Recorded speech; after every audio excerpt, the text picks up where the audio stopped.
मित्रांनो, पार्टी करायची आहे तर मग चला ना, सोलापूर बरोबरच विजापुरात प्रसिद्ध असलेल्या चाचा मच्छी ढाब्यावर.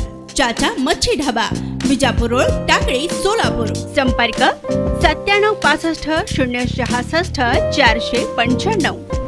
मी सुहेल अरुण तांबोळी. मी राहणार फॉरेस्टमध्ये. आज सकाळी मी वोटिंग करण्यासाठी गेलो होतो, तेव्हा माझी वोटिंग झाली. तेव्हाच माझ्या भावाची म्हणजे वाजिद शेख यांची वोटिंग करताना असं घडून आलं की त्यांच्या वोटर आय डी वगैरे सगळं असतानासुद्धा त्यांच्या नावासमोर मतदान यादीमध्ये त्यांचे डिलीटेड अथवा मृत्यू म्हणून यांचं नाव दाखवण्यात आलं. तेव्हा आम्ही तिथल्या अधिकाऱ्यांना सांगितलं की आमचं तर सगळं आम्ही जिवंत आहे, आमच्याकडे वोटर आय डी आहे, सगळं आधार कार्ड आहे, तर आम्ही मतदान करू काय शकत नाही. तर त्यांनी आम्हाला सांगितलं की तुमचं नाव डिलीट करण्यात आलेलं आहे, तुमचं मृत्यू दाखवण्यात आलेला आहे, त्यामुळे तुम्ही वोटिंग करू शकत नाही. असं सांगितल्यानंतर आम्ही त्यांना सांगितलं की तुमचे ऑफिसर वगैरे कोण आहेत, त्यांच्यासोबत आमची थोडी बाचाबाची झाली. त्याच्यानंतर त्यांनी सांगितलं की आम्ही तुम्हाला काय सांगू शकत नाही, तुम्ही आमच्या ऑफिसरांना भेटा. तर आम्ही तब्बल एक तासभर त्यांच्या झोनल ऑफिसरसाठी आम्ही वेट केला तिथं. तरीसुद्धा तिथं कोणी येत नसल्याने आम्हाला बाहेरून माहीत पडलं की आम्ही टेंडर वोटिंग करू शकतो. तर आम्ही जाऊन त्या अधिकाऱ्यांना सांगितलं की सर आम्हाला टेंडर वोटिंग करायचं आहे. आम्ही तेव्हा पहिल्यांदा त्यांना विचारल्यानंतर ह्याला काय ऑप्शन आहे का म्हणताना त्यांनी अधिकाऱ्याने आम्हाला सांगितलं की त्याला काहीही ऑप्शन नाही, तुम्ही वोटिंग करू शकत नाही. त्यामुळं आम्हाला टेंडर वोटिंग माहीत पडल्यानंतर आम्ही जाऊन त्यांना अधिकाऱ्यांना सांगितलं की आम्हाला टेंडर वोटिंग करायची आहे.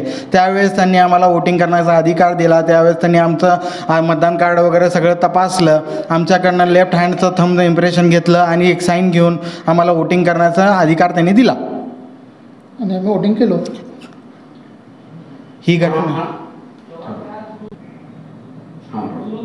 ही घटना डॉक्टर बाबासाहेब आंबेडकर शाळा हेपळामेन चौक येथे 180 नंबर बूथ क्रमांकावर झाली. असेच खूप सारे लोकांसाठी आमच्यासमोर खूप साऱ्या लोकांना असंच तुम्हाला वोटिंग करता येत नाही म्हणून पाठवलं.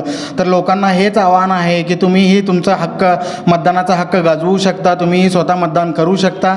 तर तुम्ही टेंडर वोटिंगच्या ह्याच्यानुसार तुम्ही जाऊन स्वतःचं मतदान करा. हेच माझी तुम्हाला सगळ्यांना हे आहे.